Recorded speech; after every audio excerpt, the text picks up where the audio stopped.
नमस्ते दोस्तों, मैं संध्या आप सबों को यूट्यूब चैनल में स्वागत करती हूँ। तो जो हमारे सिलेबस में लगा हुआ है कबीर ग्रंथावली, जिसमें से कुल 100 पद हमें पढ़ना है। तो सबसे पहले हमें कबीरदास के बारे में याद होना चाहिए। कबीरदास के बारे में जितने भी तथ्य दिए गए हैं वो बहुत ही महत्वपूर्ण है, उससे भी प्रश्न बनती है। तो सबसे पहले भक्ति काल की निर्गुण काव्य धारा के अंतर्गत संत काव्य धारा के प्रवर्तक कबीरदास माने जाते हैं और हजारी प्रसाद द्विवेदी ने इन्हें कबीर को वाणी का डिक्टेटर कहा है और आचार्य रामचंद्र शुक्ल ने इनकी भाषा को सर्वप्रथम साधुकड़ी भाषा कहा है। तो जितने भी संस्मरणीय बिंदु हैं वे बहुत ही महत्वपूर्ण हैं और एग्जाम में इसमें से प्रश्न बनती है, तो आप इसे अच्छे से याद कीजिए। और आचार्य रामचंद्र शुक्ल ने इनकी भाषा को सर्वप्रथम साधुकड़ी की भाषा कहा है और बाबू श्याम सुंदर दास ने कबीर की भाषा को पंचमेल खिचड़ी कहा है। और इनके भाषा हैं वे ब्रज हैं, अवधी, हरियाणवी, खड़ी बोली, राजस्थानी, पंजाबी, अरबी, फारसी भाषाओं के शब्दों की प्रधानता है। और कबीर थे वे सिकंदर लोदी के समकालीन माने जाते थे। तो जितने भी तथ्य दिया हुआ है वे बहुत ही महत्वपूर्ण है, तो आपको इसे अच्छे से याद करना है, क्योंकि इससे इस जो यहाँ से प्रश्न बनने की चांसेस है, तो आप इसे अच्छे से याद कर लीजिएगा। 1-2 बार डेली पढ़िएगा तो आपको अच्छे से याद हो जाएगा, क्योंकि रिवीजन करते रहिएगा तो आपको एग्ज़ाम टाइम में कोई परेशानी नहीं होगी। और कभी कभी ऐसा भी होता है प्रश्न जानते हुए भी प्रश्न एग्ज़ाम हॉल से गलत करके आ जाते हैं, तो आपको इस तरह से नहीं करना है। आप अच्छे से याद कीजिए, कम पढ़िए लेकिन अच्छे से याद कीजिए। जाना हुआ प्रश्न को गलत नहीं करना है। और आगे आपको पढ़ना है कि जीवन परिचय के संबंध में। तो सर्वमान मत यह है, इनका जन्म विक्रम संवत 1455 और ईस्वी में 1398 ईस्वी में हुआ था। सोमवार जेठ पूर्णमासी के दिन इनका जन्म हुआ था। तो ये जो पंक्ति है वे प्रश्न 2018 में पीजीटी, झारखंड पीजीटी में प्रश्न पूछा गया था, इसलिए मैं बार बार बोल रही हूँ कि आप इसको अच्छे से याद कीजिएगा। आपको ये याद कर लेना है, संवत 1555 क्यों मगहर को गौन, ये पंक्ति आ सकता है एग्जाम में, तो आपको इसको अच्छे से याद करना है, क्योंकि जन्म के संबंध में तो पूछा गया है, अब मृत्यु के संबंध में आ सकता है, तो आपको अच्छे से याद करना है। तो इनका जन्म स्थान वे काशी उत्तर प्रदेश में हुआ और मृत्यु विक्रम संवत 1675 और ईस्वी में 1518 ईस्वी मगहर उत्तर प्रदेश में हुआ है। और मृत्यु के संबंध में स्वयं कबीरदास ने बोला है कि संवत 1575 क्यों मगहर को गौन, माघ सुदी एकादशी रतियो पौन को पौन, और एकादशी को इनका मृत्यु हो गया कहाँ।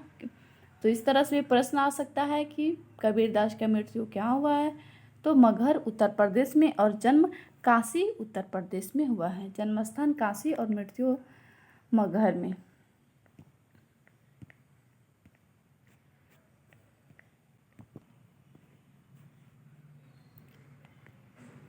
गुरु, इनके गुरु का नाम स्वामी रामानंद, माता पिता नीरू नीमा जुल्हा दंपति थे।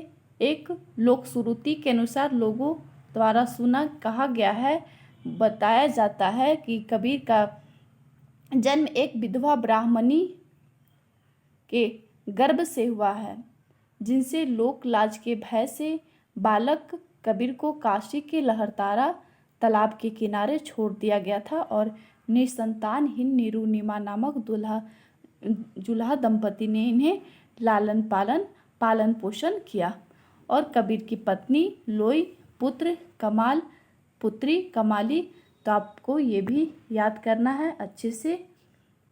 और आप अगर नोट्स कर रहे हैं तो नोट्स भी कर लीजिए, और नोट्स नहीं कर रहे हैं तो आप पीडीएफ के द्वारा डेली निकाल के आपको पढ़ना है खोल के। ये नहीं कि आप सिर्फ आपको PDF मिला है उसको रख दे, आप कभी खोलते ही नहीं होंगे, हमको ऐसा लगता है।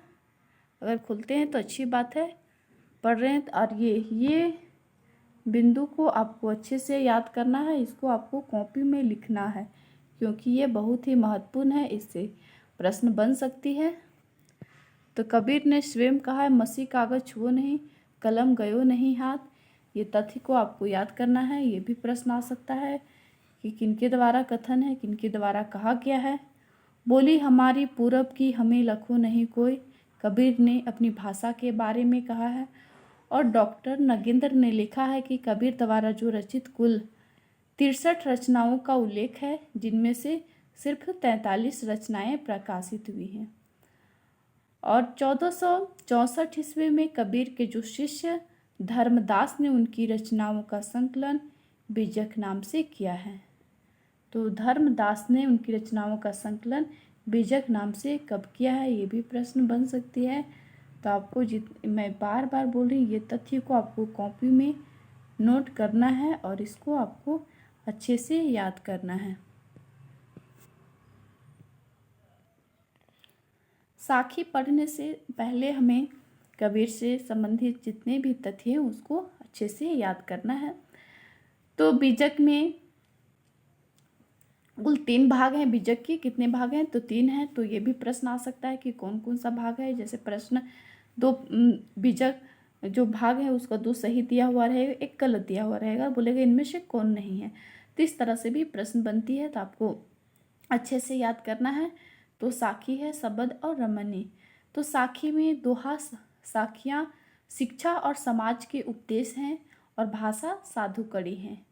और बीजक में जो 69 भागों में विभाजित किया गया है, तो ये भी प्रश्न आ सकता है कि बीजक में कितने भागों में विभाजित किया गया है।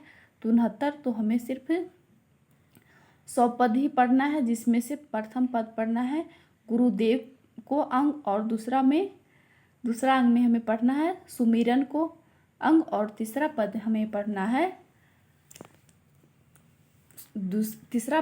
है हमें विरह को अंग। तो अंतिम इनका पद है अविहंग को अंग, जो परम तत्व के सहज रूप का संकेत है। और शबद पदों का संकलन माया संबंधी विचारों की अभिव्यक्ति है। भाषा ब्रज और पूर्वी है। रामायणी में राम भक्ति के पदों और चौपाइयाँ हैं।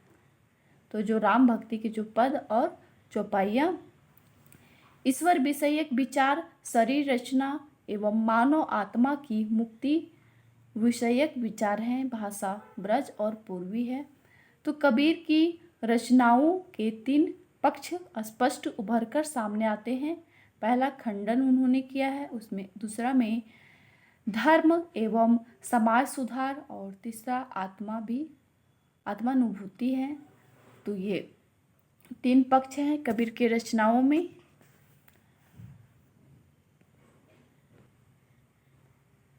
कबीर के प्रथम साखी में गुरुदेव को अंग है। तो सबसे पहले हमें गुरुदेव को अंग पढ़ना है। और गुरुदेव के अंग में कुल 37 पद हैं, और सुमिरन का अंग लगभग 27 पद हैं, और विरह को अंग 40 लगभग पद हैं। तो हमें कुल सिर्फ 100 पद ही पढ़ना है, जो सिलेबस में लगी हुई है। तो गुरुदेव को अंग का प्रथम साखी है सतगुरु सवान को सागा, सोधी सै न दाती, हरिजु सवा न हितु, हरिजन से न जाति। सतगुरु के समान कोई सगा नहीं है। शोधी मतलब शोधकर्ता, खोज करने